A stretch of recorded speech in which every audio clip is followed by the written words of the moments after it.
So I am curious, and this may either show that I'm old and outdated, or maybe it'll be helpful, to know what movies you guys have liked recently. So, how many of you have seen the Super Mario movie? Was it as amazing as people say it was? Yes, yes, yes. Has anybody seen the Super Mario movie and been like, it was fine?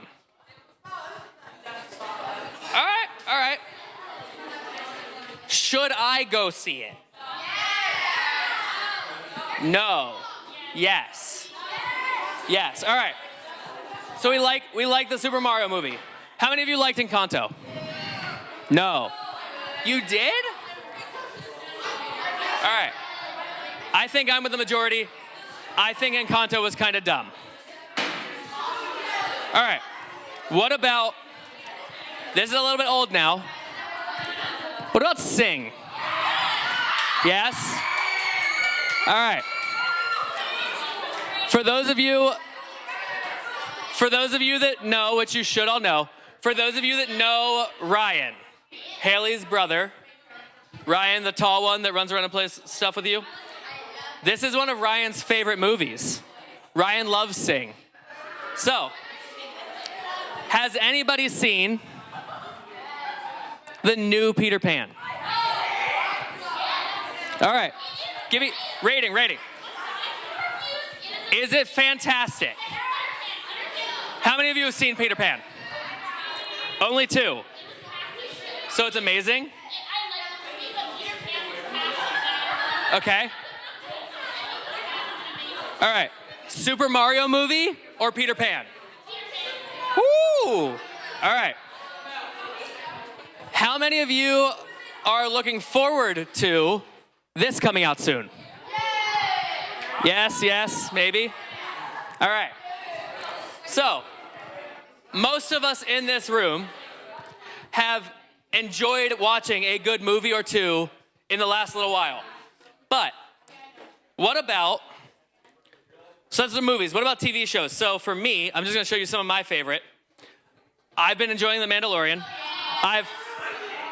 Before any of you say anything, I am multiple episodes behind, so shush. But I've been enjoying The Mandalorian. I watch that often.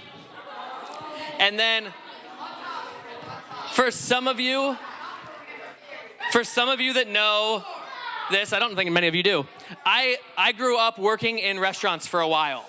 And so my other favorite shows to watch is almost anything by Gordon Ramsay. He is one of my favorites. I'm a big Gordon Ramsay fan.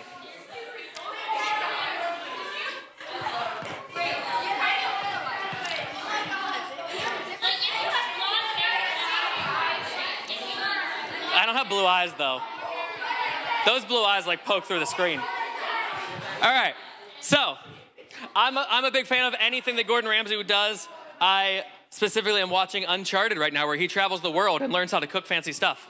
And then he often beats the people that know how to do it. So, what about, how many of you like to play video games? All right, how many of you like to play Super Smash? All right. Zach, do you play this one? Yes, Zach plays this. In case you don't know, Zach has probably played all but like one of these games. All right.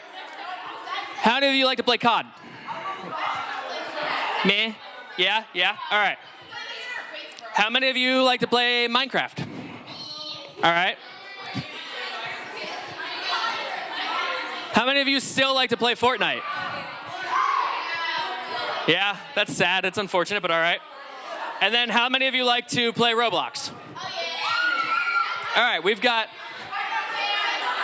a crew, right? Okay. All right. Let's bring it back a little bit here. So, I have a couple fun facts here. So, one, we know for a fact that TV, streaming, all of this, however it comes at us, isn't gonna go away. We love to consume media, whether it's through playing the game or just watching the game happen. Streaming in general, watching all things online, escalated through COVID because that's all we had to do. But then it is just continually, it kind of dropped, but like it is way higher than it was pre-COVID. Fun fact, The Office, if you've watched The Office, it's funny, but it's old. So far, The Office, the show, has a total of 57 billion minutes streamed. Just The Office across the board. 57 billion minutes. That's a lot. That's a lot of minutes. I did not calculate it out into what that actually looks like. But here's another one. So how much time do you think that people spend watching or consuming? So either watching entertainment, whether it's TV, movies, or playing video games in their lifetime. What? All right. So according to the New York Post, they did a study. The average person, will spend 78,705 hours in their lifetime consuming media, whether it's watching movies, TV shows, or playing games. All right?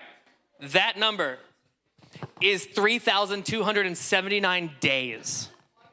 24 hours, like not like 8-hour day, 24 hours a day.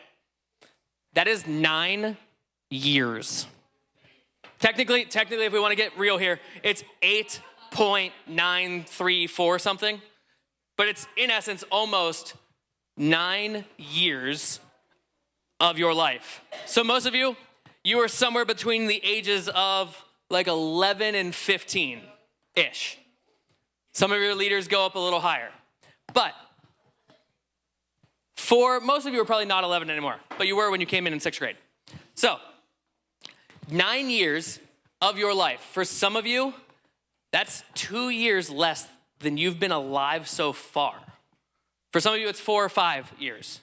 But imagine that your life up until now, only 4 or 5 years of it in total would be consumed with just watching stuff, watching media. So that means if the average person lives to 80, 90, that means more than 10% of your life is consumed by just watching stuff. That means I think we need to think about what we're doing with it, and how we're watching, because we are spending more time doing that than almost anything else in our life. And then on top of that, I don't have this stat on the screen, but on top of the 3,000 days, the average adult will spend 2,943 hours deciding what to watch. Not watching anything, just trying to figure it out. That's 122 days of your life sitting there going, no, could be good. Watch a minute, nah, next. Like, we are going to spend. I wish I could say that let's just magically change this, but we're not going to. It's a trend that we're going to have to work really hard to break, and we're going to struggle. So if this is what our lives look like, spending 9 years and 122 days figuring out what to watch and watching stuff in our lifetime, then what we watch matters. What we play matters. Why we do it matters. Because it's not just like it's an hour here or there. It's a whole lot. And so how do we know what to watch? How do we know when to watch stuff? All of that. And what we're going to do tonight, we're not going to dive into here is the strict line that you need to follow, because for all of us, it differs a little bit. And our lines might fall differently, but we have to figure out, what does the Bible say about it? What does God say about it? And then in turn, how do we take that and actually apply it to our lives? And so first, the thing I think we need to look at first is what we watch matters. It's not just like something that happens and it doesn't impact us. Like a lot of us, I think sometimes we're like, I have an hour or two to kill. I'm just going to sit down and do this. And it doesn't really matter because it's just filling a gap. Well, that gap is 9 years of your life in total. So it matters. And in reality, even if it was an hour, even if it was 30 minutes, the Bible tells us that it actually still matters. 1 Corinthians 10:31 says, so whatever you eat or drink or whatever you do everything for the glory of God. That's the first challenge that we see here in Scripture, saying, hey, do this. Now think about what you do, what you sit down and choose to watch. Would you say that that aligns with what this says? Is it ultimately helping bring glory to God in what we're choosing to watch? And we talked a whole lot about movies, TV shows, video games. Just because I didn't say it like that also includes YouTube and TikTok and all of the other things that we are choosing to watch. Some of them are longer and shorter contents than others. But for us, our challenge is whatever we do, we need to do it for the glory of God. And what that means is a big conversation. Ultimately breaks down for us, how can I say either thank you to God, point back to him and talk to other people. So for some of you, I know Zach has done this in the past. Zach will sit down and play Xbox or on his PC with friends who might not know Jesus. And actually is like, hey, yeah, guys, so I have to go to bed early tonight on a Saturday. And they're like, why? You're so lame. And he's like, well, I have to get up and go to church. Like, I'm working at church tomorrow and I'm going to church. And it opens doors for him to have conversations with people, to talk to them about why he goes to church, who Jesus is and what he's done in his life. It's an opportunity for Zach to actually share his testimony with people. And that's pretty sweet. And sometimes Zach can do that while running around and shooting people in a video game. It's wild, right? For some of you, you might have rules at home that some of the video games that we showed, like COD or things like that, you're not allowed to play. I am not at all referencing that Zach plays it, meaning you have to. But I'm saying that our rules and lines are different for everybody, for times, ages, all of that. And so if your parents have a rule for that, we're going to affirm that because they're looking out for you in it. But all of this includes the media and things that we consume. And so I think one of the first things is, how do we figure that out? How do we be aware of what's going to impact us and what's not? Because I can tell you right now, I have fallen into the trap of jumping onto any of the streaming sites and being like, ooh, that looks good. You watch it, and then like within the first 2 minutes, you're like, I shouldn't be watching that, and leaving because I didn't know that that movie was gonna be filled with all of the things that I shouldn't be watching. And so how do we be careful of that? Well, the first one, this one might sound dumb, but be aware of the rating of what you're watching. Now again, I'm not gonna sit here and say, here's the rating that you can only watch. That's not my role here. But there are ratings that exist for a reason. You've probably seen a lot of these, right? But sometimes you have to decide what it actually means. So for instance, E claims that it's for everybody. E10 is anybody that's over 10. I don't know why it's not just 10 plus. Like, why is it everyone plus this? But then you have teen, and then you have M. And under those ratings, they almost always tell you why. So they give for violence, for sex, for drugs, for all kinds of stuff. And so they'll tell you why they're rated the way they are. And you can pay attention to that. And then movies go all the way down too. I don't know the last time I've seen a movie come out with a G rating. It's been a while. But they are all rated. And if you look at it, like this one I think we ignore often, is PG-13, the rating people, they're not saying we're Christians and this is the standard. They're simply saying, as human beings, we're saying that 13-year-olds probably shouldn't watch it. Now, I can guarantee a lot of you have watched PG-13 stuff. And that is based on your decisions, based on parent decisions, whatever that is. But these ratings can give us a very quick glimpse. We don't even have to read the title. We don't have to read anything. We can see that and go, oh, this means that there's a lot of stuff that I shouldn't watch in this, or this movie should be good. And it can be a good baseline for you to know. Now, there are some PG-13 movies that I think are probably pretty fine for you to watch. And there are others that I'd be horrified that you would choose to watch. And they're under the same rating. So that doesn't mean that one is good for all. So just be careful on that, but let it help lead you. Because at the end of the day, we want to try and live lives glorifying God. And in that, we see this, Psalm 101, 2-3. This is David writing. He says, I will be careful to lead a blameless life. When will you come to me? I will conduct the affairs of my house with a blameless heart. I will not look with approval on anything that is vile. And that last line, I think, is one, challenging for us, but also shows us that we can commit to something, and it doesn't mean we're gonna be perfect, but we can keep trying. Because David here is saying, hey, I want to do this, God. I want to keep my eyes focused on you. I don't want to look on anything that is vile. Other translations say evil. there's multiple different ways to say that, but anything that is bad, negative, things that we shouldn't focus on. And so David is showing us this is what it looks like to strive in our lives to follow Jesus. And it's not looking on things that are vile, which means if you think through TV shows, movies, etc. that you watch, I know that some of you, I've heard fun stories that you use VidAngel and it breaks down and pulls out certain things that you shouldn't watch.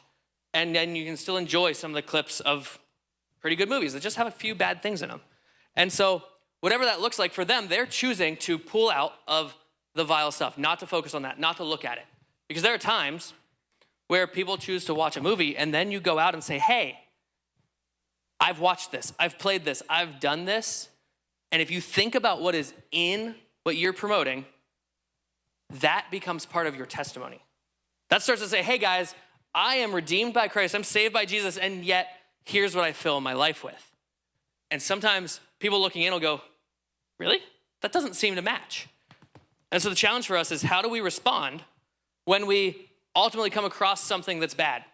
Because I can guarantee you that you're gonna come across stuff that's bad that you didn't try to find. Like there's gonna be a movie that you clicked on and you wanted to watch, or a show, or maybe the YouTube channel that you're normally subscribed to is fine. And then all of a sudden the next one you're like, what is that, right? And so if we are serious about following Jesus, committing to being renewed and changed, right? The Bible says that the old is gone, the old is dead, and the new is here. If you're a follower of Jesus and you say, yeah, I want to follow him, then how is your life, your media consumption, what you're putting into your body, reflecting that? Are you pursuing what he's calling you to do? So for us, I think a good one is for us to actually look up and be focused. Because oftentimes, we like to put things on and just do stuff in the background, where it's like we're doing one thing and then something else is on the background and we're not really paying attention to it. Well, there are a ton of studies that tell us that the subliminal things around us are filling us and changing our brain in the way we think, whether we're actually looking at it or we're just letting it hit us subconsciously. And so what are you filling with yourselves? Because what you need to do is focus on what's actually going into who you are, into your brain, into your ears, changing you. And is it changing you for the better or for the worse? But it's not something that I would argue that for a long time, that growing up, it was in the Christian culture was kind of the do this, don't do that. This is right and this is wrong. And in essence, you kind of got this box. And when you did one thing that seemed wrong to one person, everybody got judged for it. And so I want to be careful to draw the separation here. That there are times when you'll see things in your lives that you need to be able to recognize and define what it is. If you're watching something, you're like, yeah, that's good, that's bad. Put the label on it in your mind. Say, hey, this is not something of God. I can actually see how this is pulling people away. And you can reference that. Your parents will see things that aren't of Christ, and they can define that. They can say, that's not something that I should focus on. That's not something I want to strive to be like, and recognize that. For instance, I have played my fair share of Call of Duty. That is not Christ like to go shoot people.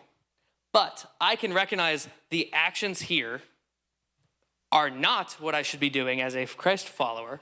But in this scenario, I can recognize and label, this is not what I'm striving to be. And you can separate the action from the thing. For some of you, those actions that you need to separate differ for each of us.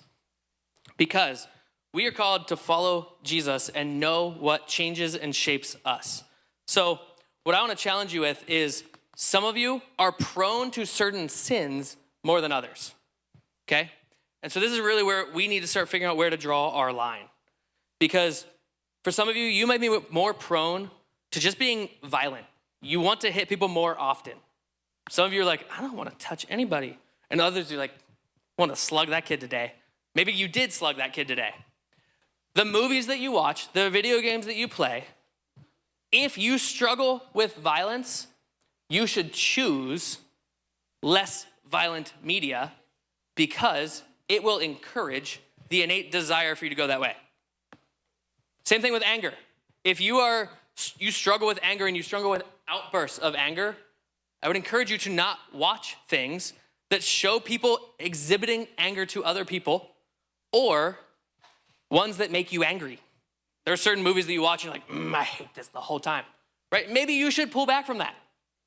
Maybe for some of you, you really struggle with your language. You struggle with swearing. I would encourage you probably to pick stuff that doesn't have as much of that in it, because the more you fill yourself with it, the more natural it is.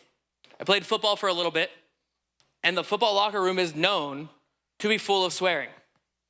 That takes a harder, bigger commitment to watch your language because you're filled and surrounded by it, right? Same thing with things that are any sort of sexual, right? You need to watch out on what you're looking at. Fellas, I'm gonna challenge you that as a growing guy, and even when you're older, what comes across the screen is going to draw your eye. And you need to be careful of that. And you need to know that. And so for all of us, and this includes everybody, we need to know when it's best to walk out, just turn it off, or unsubscribe completely from something, right? Not everything do we need to do that, but there are certain things that are going to pull you in and down into places that you don't want to be because of what you've chosen to consume. Matthew 5:30 says this. Nope, that's Proverbs. We skipped that one. Matthew 5:30. And if your right hand causes you to stumble, cut it off and throw it away. For it is better for you to lose one part of your body than for your whole body to go into hell. Now, in this, it's talking about your physical bodies and what it's causing you to do. You don't have to go as extreme to have similar results. So for instance, if there is something that you're struggling with that's causing you to sin, sometimes it's best for you to just get up and walk away. That's not just media. Sometimes that's at school. If there's somebody being a jerk, they talk about bullying all the time and all of that. Sometimes it's better to walk away than to engage. And the same thing's true with our media. Same thing's true with our movies. And I would argue that sometimes it varies. You might be in a really good spot one day and be fine. And the next day, you watch the same exact thing, and because you're in a worse mood or whatever, it causes you to want to any of the things that you're seeing. And so be careful. Know when to walk away, and sometimes it's better to just be like, man, I love watching that YouTuber, but every time they I can't be watching that anymore. Sometimes it's better for you to choose to unsubscribe, back away, because it helps you ultimately be able to follow Jesus better. Because last week, we talked about the whole concept of garbage in, garbage out. Everything you consume is in. So think about what you're putting in, and is it really what you want to become? Because that's what's going to be starting to transform you. So I want us to think through some of those things today. We're going to jump into small groups, and then we are going to head upstairs after that. Leaders, I will text you when. I'm going to pray. Father God, I thank you for who you are. Lord, I thank you that you have given us eyes to see like you see us. Lord, I pray that you would be able to allow us to make decisions that glorify you, that we'd be able to figure out where our lines are now so that when we're in this situation, we don't have to guess and figure out. Lord, I thank you for who you are, and I pray that tonight our conversations can be glorifying to you. In your name, amen.